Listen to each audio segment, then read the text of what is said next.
DMT classes में आपका स्वागत है। आइए आज हम क्लास 10th के साइंस में से जो इम्पोर्टेंट क्वेश्चन होते हैं उसको मैं शॉर्ट में बताने वाला हूं, जो एग्ज़ाम के लिए बहुत ही इम्पोर्टेंट होने वाले हैं।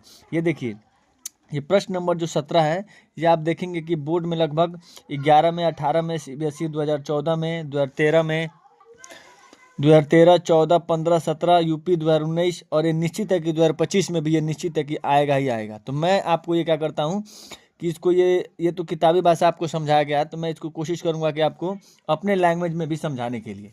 सो देखिए, प्रश्न ये है कि क्रियात्मक समूह किसे कहते हैं? एल्कोहलिक, एल्डिहाइड, कीटोन और कार्बोक्सिलिक अम्ल के सूत्र लिखिए। क्रियात्मक समूह, फिर ये अथवा करके प्रश्न दिया है कि क्रियात्मक समूह पर टिप्पणी लिखिए, क्रियात्मक समूह को समझाइए। यानी इस प्रश्न में सबसे इंपॉर्टेंट यही है कि क्रियात्मक समूह किसे कहते हैं। ठीक, तो देखिए इसका उत्तर दिया है कि किसी कार्बनिक यौगिक के अणु में उपस्थित वह समूह जो उसके रासायनिक गुणों के लिए उत्तरदायी होता है क्रियात्मक समूह कहलाता है।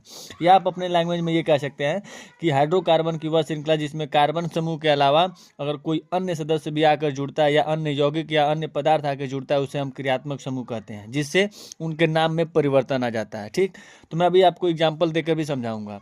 ये दिया है कि अल्कोहलिक क्रियात्मक समूह यानी अल्कोहल का जो क्रियात्मक समूह होता है वो होता है सिंगल आबंध OH। एल्डिहाइड का होता है सिंगल आबंध CHO। और कीटोन का होता है कि दोनों तरफ कार्बनिक श्रृंखलाएं होती हैं और बीच में कार्बन से डबल आबंध O होता है। जैसे मैं एक एग्जांपल आपको लेता हूं एक एक तीनों का, कि जैसे देखिए ये कार्बनिक श्रृंखला है, तो कार्बनिक श्रृंखला में हम मान लीजिए हम 2 कार्बन की श्रृंखला या 3 कार्बन की श्रृंखला लेते हैं। अगर इसके साथ हम OH जोड़ देते हैं और सबकी बैलेंसी 4 कर देते हैं तो ये हो जाता है अल्कोहल का। ठीक, उसी तरह जब एल्डिहाइड बनाना है तो एल्डिहाइड में भी हम क्या करेंगे, कार्बनिक श्रृंखला लेंगे, कितनी भी कार्बनिक श्रृंखला, और इसके साथ क्या जोड़ देंगे, CHO, तो ये एल्डिहाइड बन जाएगा। फिर इन दोनों की बैलेंसी क्या कर देंगे, पूरा कर देंगे। कीटोन में क्या होता है कि दोनों तरफ मान लीजिए 3 कार्बन या 4 कार्बन जितना चाहे उतना कार्बन श्रृंखला लेंगे और मान लीजिए कार्बन से डबल आबंध तो हम जो O जोड़ दिए और फिर इन सब की बैलेंसी को पूरा कर दिए। तो ये होता है कि अगर OH समूह जुड़ता है हाइड्रोकार्बन श्रृंखला को तो इसको कहते हैं कि अल्कोहल है। अगर CHO जुड़ता है तो एल्डिहाइड है और कीटोन जुड़ता है तो वो कीटोन है।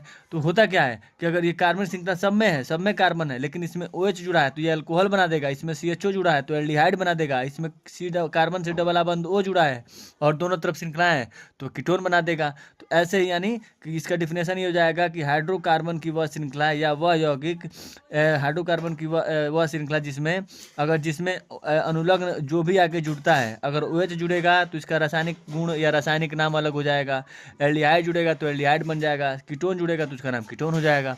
ऐसे ही ट्रिक संबंधी जानकारी के लिए हमारे DMT क्लासेस को फॉलो करिए।